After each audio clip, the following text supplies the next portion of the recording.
War. War never changes. Some kind of war junkie? Gentlemen, you can't fight in here. This is the war room.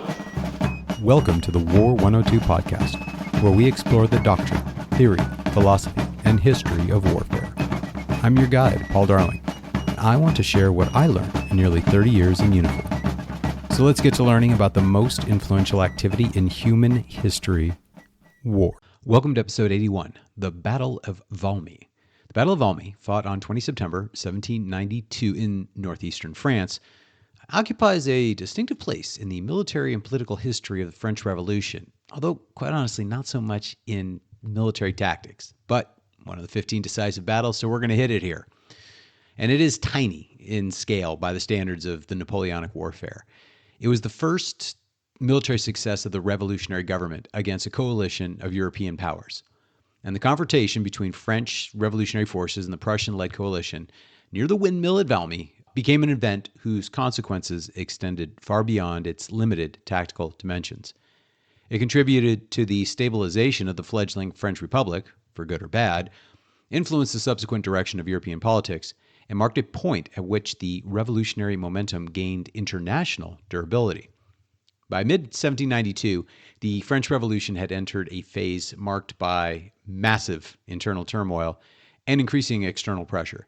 The overthrow of the ancient regime had unsettled the monarchies of Europe, whose rulers feared the potential spread of revolutionary principles.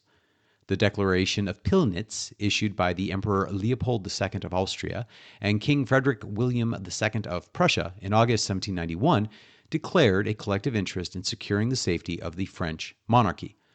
Although initially more symbolic than operational, the declaration laid the foundation for military cooperation against revolutionary France. Further developments pushed this cooperation towards war. Revolutionary radicals in Paris, suspicious of monarchical plots and foreign interference, advocated an offensive posture. And under the influence of Girondins, the French Legislative Assembly declared war on Austria in 1792. Prussia soon followed Austria into the conflict, forming the nucleus of the First Coalition.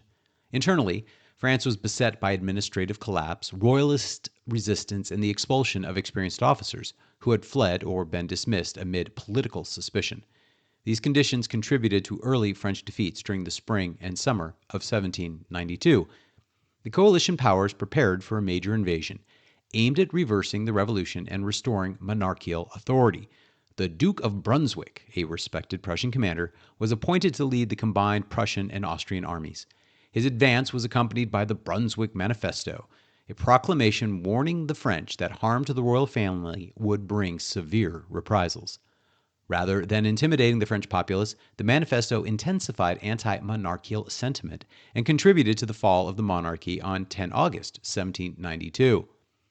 Despite political upheaval in Paris, the French government managed to assemble armies to defend the northeastern frontier. Among the key French commanders were General Charles-François Dumouriez, I'm totally mangling that and I really don't care, head of the Army of the North, and General Francois-Christophe Kellerman, recently appointed to command the Army of the Center. Their forces were composed of a mixture of former Royal Army regulars, National Guardsmen, and volunteers known as ferrets. The integration of these elements into coherent units was still incomplete, and their discipline and reliability varied widely. Nevertheless, the defensive posture of the campaign gave the French a chance to use favorable terrain and interior lines to compensate for their organizational weaknesses. The coalition army crossed the French frontier in August 1792, and despite its reputation for discipline and training, the invading force soon encountered logistical difficulties.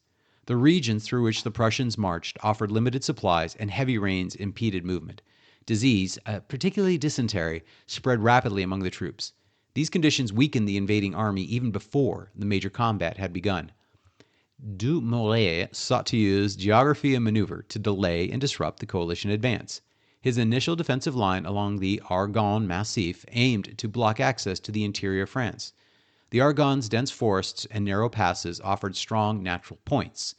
This would be a theme repeated for the next 200-some-odd years. Although the Prussians managed to force passage through the region, the delay gave the French commanders valuable time to consolidate their dispersed forces. Kellerman, advancing from Metz, brought reinforcements to unite with Dumouriez's forces. The combined armies moved to occupy a defensive position near the village of Valmy, an elevated area marked by a windmill that dominated the surrounding landscape.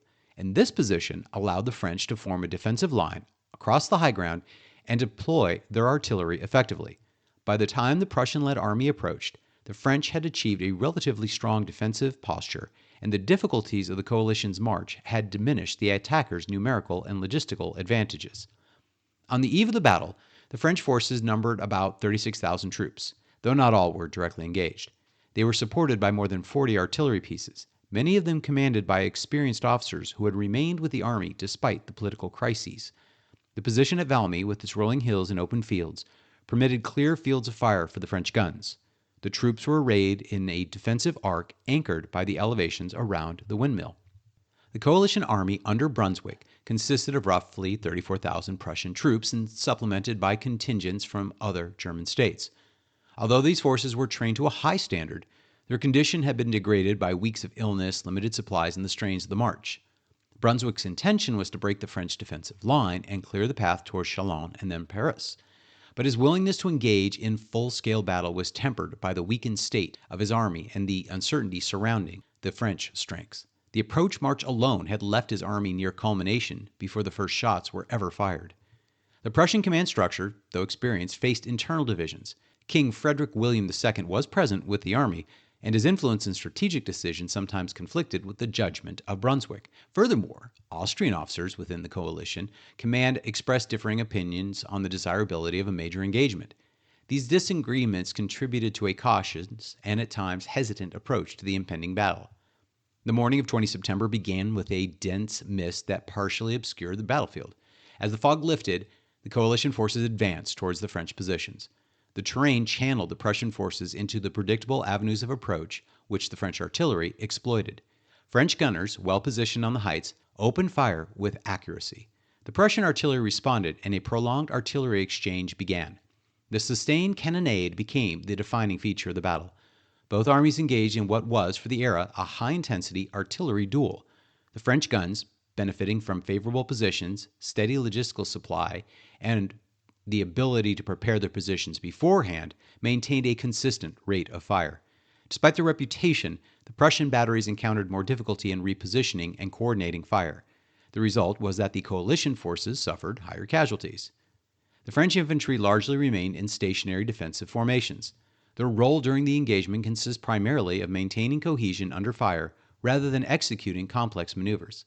Despite earlier concerns about the reliability of volunteer battalions, the troops held.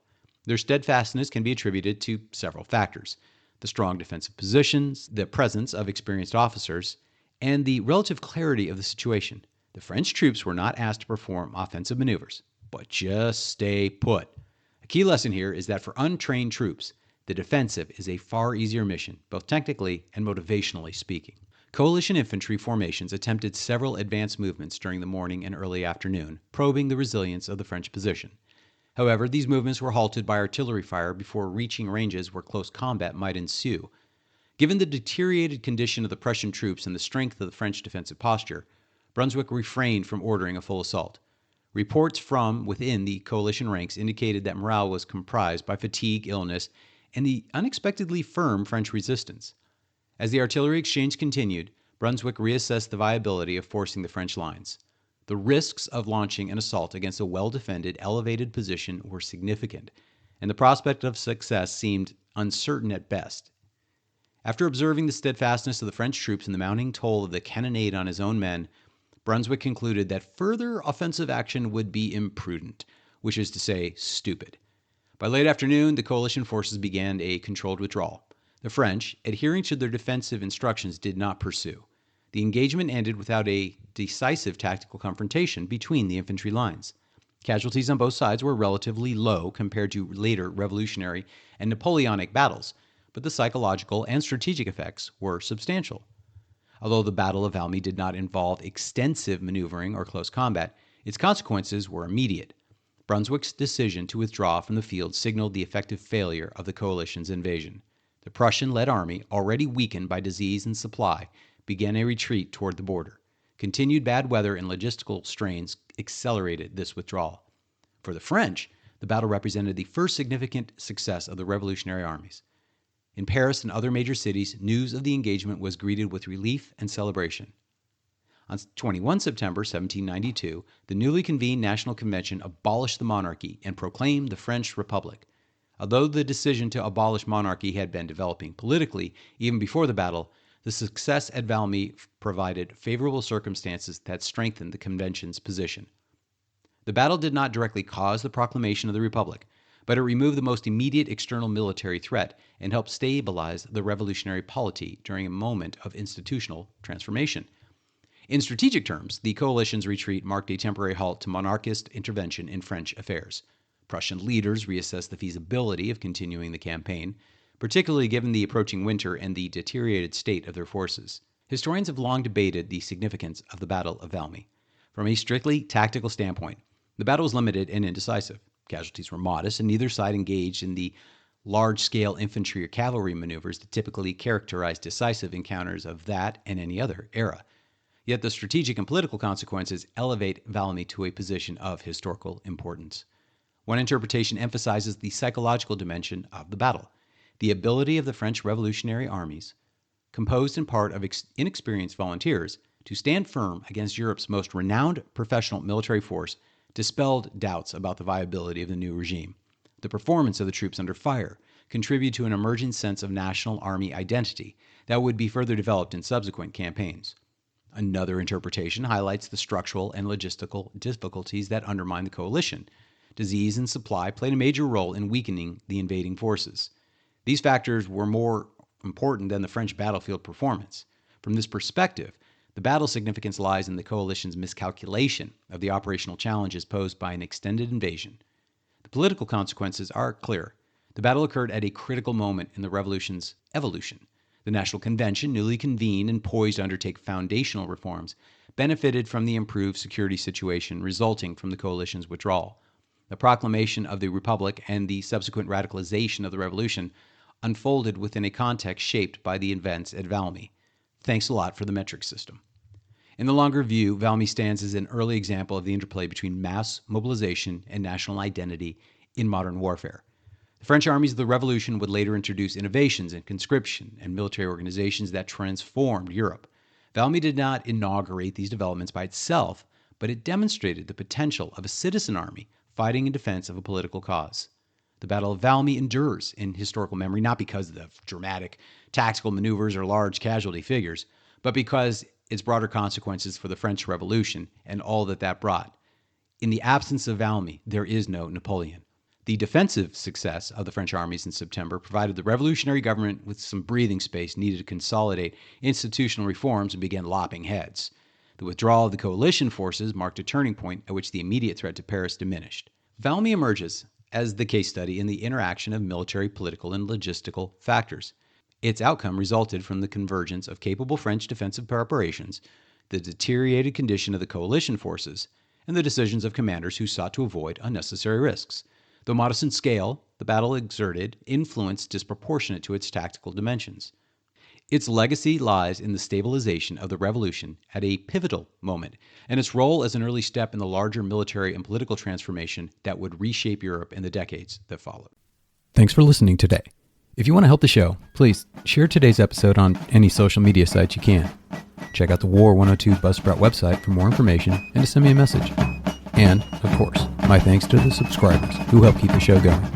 Hope you all join me next week. See you soon.